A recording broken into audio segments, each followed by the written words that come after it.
बाहेर रिमझिम पाऊस पडत होता. वातावरणामध्ये एक सुखद गारवा होता. माझे पती अमित शहराबाहेर गेले होते. ऑफिसच्या कामासाठी ते 2 दिवस गेले होते. अमितचे बालपणाचे मित्र समीर आले होते. ते एका दुसऱ्या शहरात राहायचे.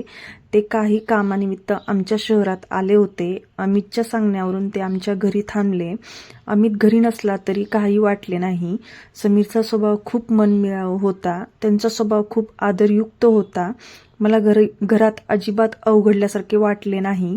पण त्या रात्री काहीतरी असे घडले ज्याने आमच्या नात्याला नवीन वळण दिले. रात्रीचे 11:30 झाले होते. मी हॉलमध्ये बसले होते. मी लॅपटॉपवर ऑफिसचे काम करत होते. समीरही तिथेच सोफ्यावर बसला होता. तो फोनवर काहीतरी पाहत होता. अचानक खूप जोरात विजा कडकडल्या. संपूर्ण घराची वीज गेली. घरात मिट्ट अंधार झाला. मला लहानपणापासूनच अंधाराची भीती होती. प्रचंड भीती वाटायची. विजांच्या आवाजाने मी इतके घाबरले. माझ्या हातातून लॅपटॉप बाजूला झाला. मी नकळतपणे सोफ्यावर सरकले. तिथेच बसलेल्या समीरच्या दिशेने सरकले. नेहा, काय झालं? घाबरलीस का? समीरने अंधारातच काळजीने विचारले. हो समीर, मला अंधाराची भीती वाटते. माझा आवाज थरथरत होता. तेवढ्यात समीरने माझा हात घेतला. त्याने माझा हात आपल्या हातात घेतला. त्याचा हात खूप उबदार होता. त्याचा हात खूप गंभीर होता. त्याच्या स्पर्शाने मनातील भीती गायब झाली. ती एका क्षणात गायब झाली. पण त्याच वेळी वेगळीच धडधड सुरू झाली. माझ्या हृदयात धडधड सुरू झाली. समीरने हळूच मला स्वतःजवळ ओढले.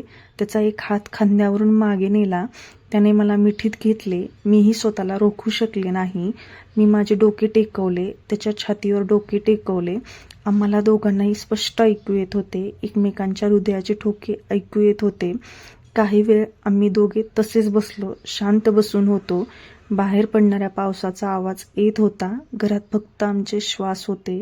वातावरण कमालीचे रोमॅन्टिक झाले होते. समीरने हळूच हनुवटी डोक्यावर ठेवली. त्याने माझ्या केसांचा सुवास घेतला. तो अत्यंत हळूवार आवाजात कुजबुजला. तो माझ्या कानात कुजबुजला. नेहा, तू खूप सुंदर आहेस. अमित खरोखर खूप सुदैवी आहे. त्याचे ते शब्द माझ्या कानात रेंगाळले. त्याच्या श्वासांची ऊब मानेवर रेंगाळली. माझ्या अंगावर सरसरून काटा आला. मी लाजून माझा चेहरा लपवला. त्याच्या छातीत आणखी लपवला. समीरने माझा चेहरा हळूच वर केला. खिडकीतून विजांचा अंधुक प्रकाश येत होता. त्या प्रकाशात आमचे डोळे भिडले, एकमेकांना भिडले.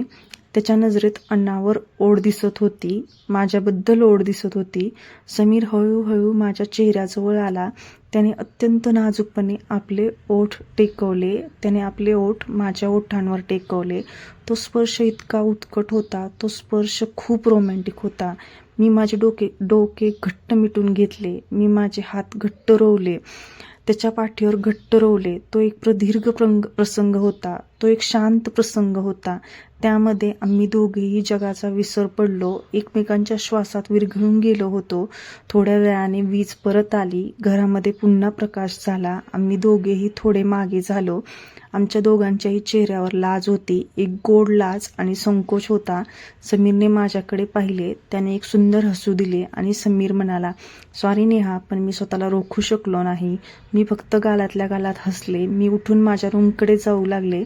जाताना मी समीरला म्हणले, काही गोष्टींसाठी सॉरी म्हणायचं नसतं समीर. त्या रात्रीनंतर आमच्यात एक नाते तयार झाले. एक मूक पण अत्यंत रोमॅन्टिक नाते. अमितच्या अनुपस्थित घडलेला तो प्रसंग आमच्या दोघांच्याही मनात राहणार होता. मनाच्या एका कोपऱ्यात नेहमीसाठी राहणार होता. एक सुंदर आठवण म्हणून जिवंत